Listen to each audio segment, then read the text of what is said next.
Halo, assalamualaikum warahmatullahi wabarakatuh. Bertemu kembali lagi bersama saya. Kali ini saya mau membahas tentang manajemen PAUD. Apa sih manajemen PAUD itu?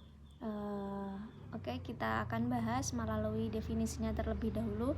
Definisi yang pertama yaitu menurut Profesor Dr. Ahmad Syafi'i Mufid mengatakan bahwa manajemen PAUD merupakan serangkaian kegiatan perencanaan, pengorganisasian, pengarahan, dan pengawasan yang dilakukan oleh pengelola PAUD dalam rangka mencapai tujuan pendidikan anak usia dini. Kemudian yang kedua ada menurut Suryana pada tahun 2019, manajemen berasal dari kata to manage yang berarti mengatur, sehingga dapat disimpulkan bahwa manajemen merupakan suatu proses untuk mewujudkan tujuan yang diinginkan.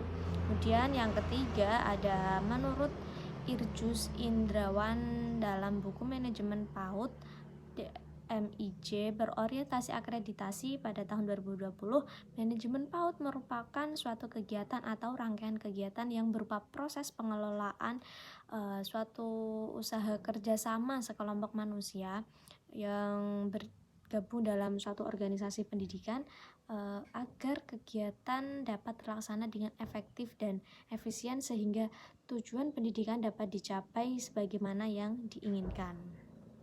Sehingga dapat disimpulkan bahwa manajemen PAUD merupakan sebuah aktivitas yang dilaksanakan dalam proses pengembangan dan pengelolaan PAUD untuk mencapai tujuan yang diinginkan. Oke, selanjutnya yaitu membahas tentang komponen manajemen PAUD. Terdapat 4 komponen dalam manajemen PAUD. Yang pertama yaitu pendidik dan tenaga kependidikan, yang kedua ada peserta didik, yang ketiga ada sarana dan prasarana, dan yang keempat ada pengelolaan keuangan. Oke, selanjutnya kita akan membahas tentang ruang lingkup manajemen PAUD. Nah, ruang lingkup manajemen itu ada 8. Yang pertama manajemen kurikulum, kemudian yang kedua ada manajemen pendidik dan tenaga kependidikan, kemudian yang ketiga ada manajemen kesiswaan, yang keempat ada manajemen sarana dan prasarana, kemudian yang kelima ada manajemen hubungan masyarakat atau humas, kemudian yang keenam ada manajemen keuangan, yang ketujuh ada manajemen proses input dan juga output, dan yang terakhir ada manajemen pengawasan dan supervisi PAUD. Untuk yang pertama kita akan membahas tentang manajemen kurikulum. Manajemen kurikulum merupakan suatu manajemen yang penting untuk berada dalam suatu sekolah, karena manajemen kurikulum merupakan suatu upaya untuk mendorong proses pembelajaran agar berjalan dengan baik dengan cara memberikan dorongan kepada guru untuk menyempurnakan strategi pembelajaran yang digunakan. Ada 4 siklus dalam manajemen kurikulum. Yang pertama yaitu tahap perencanaan, tahap yang kedua yaitu ada tahap pengembangan, yang ketiga ada tahap implementasi, dan yang terakhir ada tahap penilaian. Manajemen yang kedua yaitu manajemen pendidik dan tenaga kependidikan. Nah, manajemen pendidik dan tenaga kependidikan merupakan suatu aktivitas yang harus dilalui oleh pendidik dan tenaga kependidikan itu sendiri, mulai dari masuk hingga akhirnya berhenti melalui proses perencanaan sumber daya manusia, perekrutan, seleksi, penempatan, pemberian kompensasi, penghargaan, pendidikan, dan latihan pengembangan dan pemberhentian.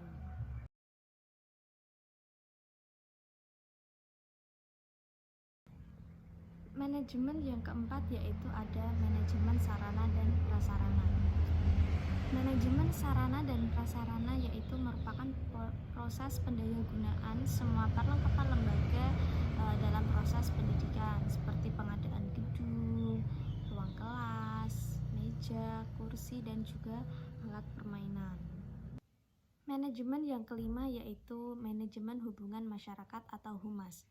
Manajemen hubungan masyarakat atau humas ini merupakan suatu proses mengelola komunikasi antara pihak sekolah dengan pihak masyarakat luar, mulai dari kegiatan perencanaan sampai dengan pengawasan terhadap proses dan hasil dari kegiatan sekolah.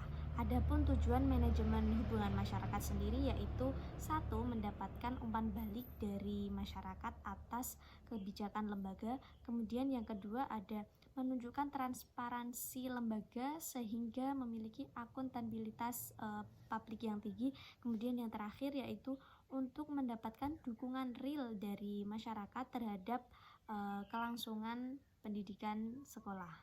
Selanjutnya, manajemen yang keenam yaitu ada manajemen keuangan. Nah, manajemen keuangan ini merupakan suatu proses kegiatan yang berkaitan dengan pengelolaan biaya operasional pendidikan sehingga kegiatan pembelajaran dapat terlaksana dengan efektif. Dalam manajemen keuangan berkenaan dengan kiat sekolah dalam menggali dana, mengelola dana, dan cara mengelola administrasi dana untuk mendukung pembelajaran. Kemudian manajemen yang ketujuh yaitu ada manajemen proses, input dan juga output. Manajemen proses yaitu pengelolaan bagaimana caranya agar proses pembelajaran di lembaga PAUD dapat berjalan dengan lancar, efektif dan juga efisien. Kemudian manajemen input yaitu segala sesuatu yang harus tersedia karena dibutuhkan untuk berlangsungnya suatu proses tersebut, seperti tenaga kependidikan, kurikulum, peserta didik, biaya, peran serta masyarakat, dan juga sarana dan prasarana. Kemudian manajemen output yaitu hasil dari proses seperti mencetak hasil lulusan yang berkualitas dan mengukir prestasi yang membanggakan sekolah. Yang terakhir yaitu ada manajemen pengawasan dan supervisi PAUD. Nah, manajemen pengawasan sendiri yaitu kegiatan pemantauan berbagai aspek dan memastikan input bermanfaat dan juga menghasilkan output yang diinginkan. Kemudian manajemen supervisi yaitu pembinaan agar pelaksanaan KBM sesuai dengan tujuan dan koreksi yang perlu diambil apabila terjadi penyimpangan dalam proses yang sedang berjalan.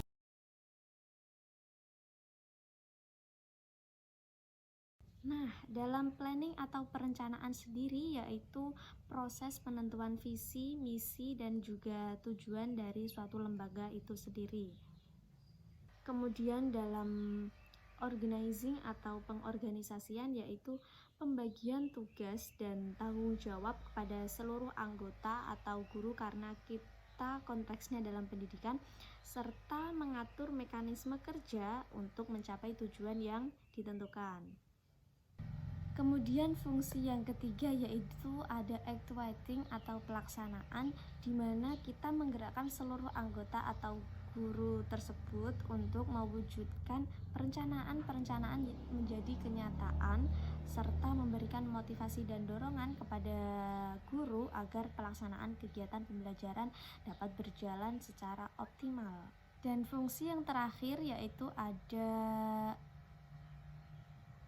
controlling atau pengawasan, di mana dalam controlling tersebut kita melakukan pengendalian pelaksanaan kegiatan dan memastikan bahwa tujuan organisasi atau lembaga tersebut telah tercapai.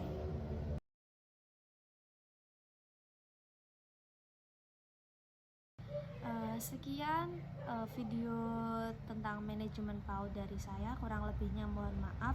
Apabila ada koreksi bisa disampaikan melalui kolom komentar. Terima kasih. Wassalamualaikum warahmatullahi wabarakatuh.